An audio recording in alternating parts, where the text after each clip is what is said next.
And today we have Emilia with us.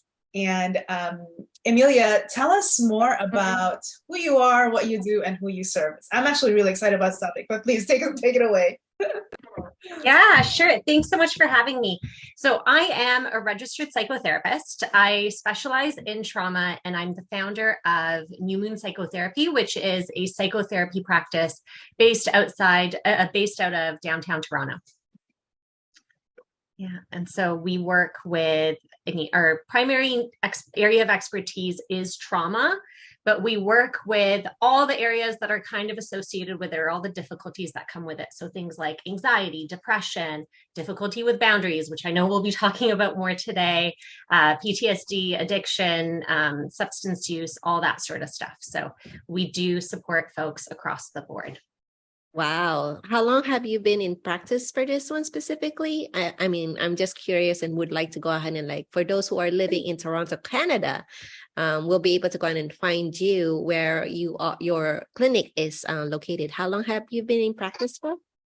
Yeah, so New Moon Psychotherapy, I actually started just over a year ago. So we had our 1 year anniversary in August, and we now have a variety of clinicians working there. So I started it off as just a one-man show back in August, and we very quickly grew, which has been wonderful. And we're able to offer kind of evidence-based therapies to people who need them. And we're just opening an office up at Spadina and King in Toronto.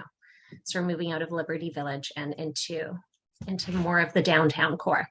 Wow. So growing is always a good thing, right? Growing, yes. Yeah. Which is great because it means that there's people out there who are getting the support that they need, right? They're actually talking about this. Right. So we're gonna actually focus on boundaries. I know you could talk about a lot of things, right? Everything for hours, yeah. Right. And boundaries is actually one of my favorite topics. It's because it's one of the things that I had to implement as I grew in my business. And so actually, I want you to tell us what you called your topic is, because I really like it. What the name of the topic is? Yeah. It's I actually can't take credit for the quote itself. I've heard it before. I don't know who said it. So if you actually have an idea of who said it, let me know. But it's stop setting yourself on fire just to keep other people warm. And I think that as especially women who are in business, we are constantly setting ourselves on fire, not just professionally, but in our own personal lives and professionally, just to keep other people warm. And we don't even know if they're kept warm, right? But we're the ones who are suffering so much of the time. Right. I was a victim of that when I started my own business. So me too. Yeah. And what are the 3 ways to get us started to setting up strong boundaries? So I think the first step is really figuring out where your boundaries go wrong. Because I hear from so many women or clients just in general that they don't even know they have a boundary problem until we start talking. And we also don't know what type of boundary problem we have. So are our boundaries too rigid or are they too loose? Because there's this idea that boundary problems only kind of boil down to what I said is the trying to set yourself on fire to keep others warm. But there's also such a thing as having too rigid boundaries. And that's putting up that wall. You're not allowing yourself to connect with others. You're really closing yourself off, which could be detrimental as well in business because you're not able to form connections. You're not able to get yourself out there. And personally, because you're isolated, they're going to try a couple of times, but then eventually they're going to realize they can't get through that wall. So that's really the first step, is figuring out where your boundaries are going wrong, where you could use a bit of support.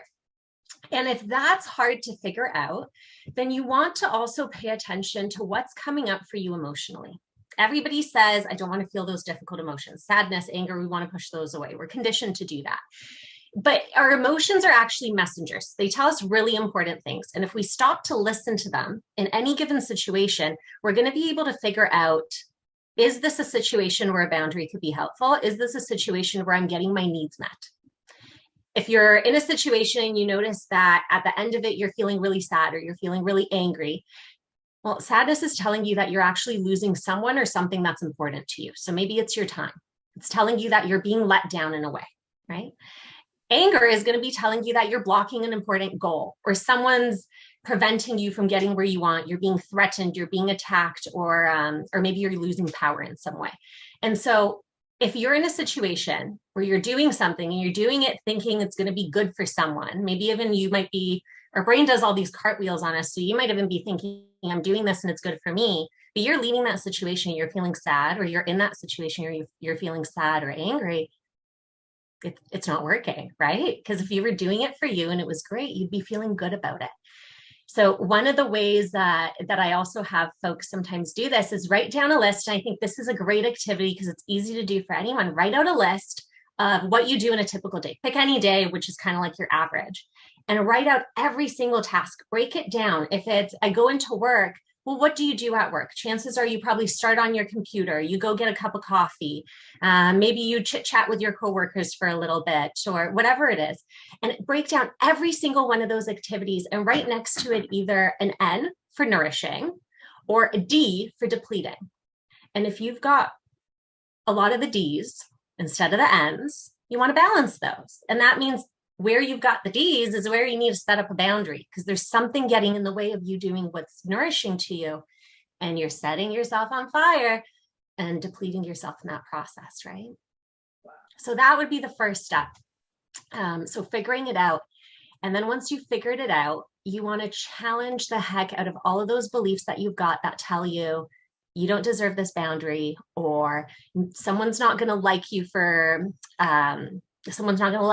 putting it into place, or if you don't do this thing, you're going to get in trouble, or someone's not going to appreciate you. Because most of that is actually, it's kind of BS, right? So when you ask yourself, what's the evidence for this belief? What's the evidence against this belief? You're usually not actually going to find evidence. Chances are, if you have set a boundary at some point, you said, no, sorry, I can't make it out tonight. Did you stop talking to that person for always? Or did they eventually say, okay, here's another night that we're going out, come out this night, right? So we often build up a scenario in our minds of what will happen if we put in this boundary. Whereas often nothing bad will happen. And if something bad does happen, then that's actually a cue for us of, well, perhaps this person isn't the person you want in your life. Chances are, if you put up a boundary and say, I'm not going to check my email after 6 o'clock in the evening, your business isn't going to actually fall apart. That email is still going to be there the next day, right? And so it's challenging all those thoughts. One question that I really like when it comes to challenging, because it's almost like you're trying to play a lawyer, right? And you're trying to kind of figure out what's actually the truth here, is where is this belief coming from? Where is this need to do this thing coming from? And if we look at what the research tells us, it's really coming from, a lot of the time, how we're raised. I'm not sure if you're familiar with who Gabor Mate is. No. Well, he's got a book out there right now, which is really wonderful. And he takes a deep dive into this stuff. He's a medical doctor who works in mental health. And he said this really fascinating thing at a talk I went to recently. And he said that we are conditioned from birth to do for others. We're actually, if you think about a child who's born onto this planet, that child has good boundaries, right? They're going to start crying because they need their shaky toy. And the mom's going to come to that child and she's going to try to feed him. And she's going to try to change the diaper, and she's going to do all that stuff. The child doesn't just stop crying and go, I'm going to be polite, even though this isn't what I wanted. The child keeps screaming and gets louder and louder until it's able to get what it wants, right? And what happens, though, is that parents, society ends up putting a reinforcement there and sends this message of, you're not allowed that, and you need to do this instead. And so we withdraw our love, or we withdraw our affection. And I'm not saying we can't do this. We have to. We live in a society where there is a certain code of expectations for behavior. But if we're looking at where difficulties with boundaries stem from, it really starts that early on, when we learn, hey, I need to do something for someone else in order for that person to appreciate me. It's pretty impactful when we think about it. It's almost like, there was no hope for us to just get to this point in life without developing that. And so that's every single human. And if we look at women, there's this additional expectation of do everything, do it perfectly, and do not break a sweat. And so there's all this outside pressure to do it. But if we start slowly, and I know this is like taking a really deep, dark turn. Oh, yeah. But if we start, go for it. right. And so if we start slowly challenging, well, what will happen if I actually allow myself to take this time for me? What will happen if I say no? We start to break some of that conditioning. And that's when we actually start feeling great. Our relationships improve. Our sleep improves. Often our work improves because we're not burnt out.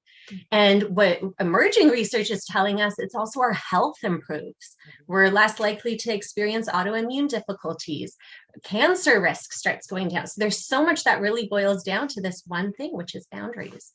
So challenging is a huge piece. And that's almost, we've got the foundation, right? We've got the figure out what's wrong. We've got the figure out how to challenge it and keep challenging it over and over again. And then the next thing you want to do is actually set it. So you actually want to say what you need. And this does not have to be big, right? This doesn't have to be this formal conversation where you come out with a script.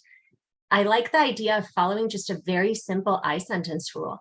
I need, I want, I expect, I prefer, I won't, I can't. And then follow it up with what you need. And sometimes that's enough, right? And for the people who don't take that the way you want them to, sometimes there's an explanation. But I find that most of the time when we actually express what it is that we want, what it is that we need, people try to follow. People try to give us what we want. Right. Yeah. These are really great tips and value bombs. And I know that you do have a clinic in Toronto, but do you also offer anything that can be virtually fulfilled when, especially we have in this group, like, for the Toronto group, but we have others, other platforms who may be like, watching this. So how can they get a hold of you for further, like, to connect with you? Yeah, you know what? That's a great question. So with COVID, I think the one great thing that has come out of COVID is that so many jobs that we never thought could be done online have now shifted online. And psychotherapy is one of them. So it turns out we can actually do fantastic work using a Zoom type call or a phone call even. So we do offer virtual services. We can support people across Ontario. Psychotherapy is provincially regulated, so we wouldn't be able to support somebody, say, out in Alberta or in another country, but within Ontario, we're able to offer support. And we do regularly run actually virtual groups as well. So for example, in just mid-November, I'm going to be running a boundaries boot camp, which is actually going to focus on all the things that I talked about today, but in much more depth, and giving you strategies and giving you sort of a community with which you can talk about some of this stuff and practice it. And so all the information is available about the different groups that we offer, about our individual services, and how to get signed up for any of that on our website, which is newmoonpsychotherapy.ca. Yeah. Very cool. Wow. This, like I said, this topic is one of my favorites, and you just give me a lot to think about. I wrote a ton of notes that are probably going to go in the show notes. Do you have a Facebook group where we can get more information if we want to, if we need to? I don't have a Facebook group. We do have a Facebook page for the practice. So you're welcome to go on there and ask any questions, or you can reach out to me directly as well. I'm happy to to answer any questions that you might have as well. Very cool. We're going to include that all of the links that people, the audience who are watching on a replay or on live, to like reach out to you directly. So in that way, they have those information. But other than that, any last words for our audience?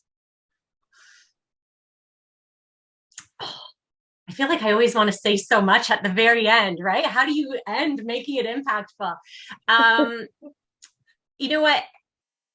Yes, one quick piece. So there is a lot of mantras out there, and there's, especially when you start talking about being in business, where it says, you can have it all. If you work really hard, you can make it all possible. And I think that is completely true. You absolutely can, but allow yourself to get to that point without burning out. enjoy the process that it takes to get there, because you will get there. And it's okay to have an evening off. It's okay to do something you love in the process without having that goal be the only thing in your life. So that's it. Thank you. Thank you so much, Emilia, for spending time with us. You have given us a lot of good stuff. And like I said, I'm going to put everything in the show notes, links, how to get a hold of you, how we can join Boundaries Bootcamp. If we can virtually, that would be so amazing. And all of these things will be in the show notes. Again, thank you so much, Emilia. And V, do you have any last words before we wrap? No. So right. Sure that we have that workshop dates, so we can go ahead and share it to the audience as well, so that can be virtual for anybody who can't go into, like, personally. But thank you so much. It's a eye opener, a heart opener. Right. Thank you so much, and have a good day, everybody. Bye.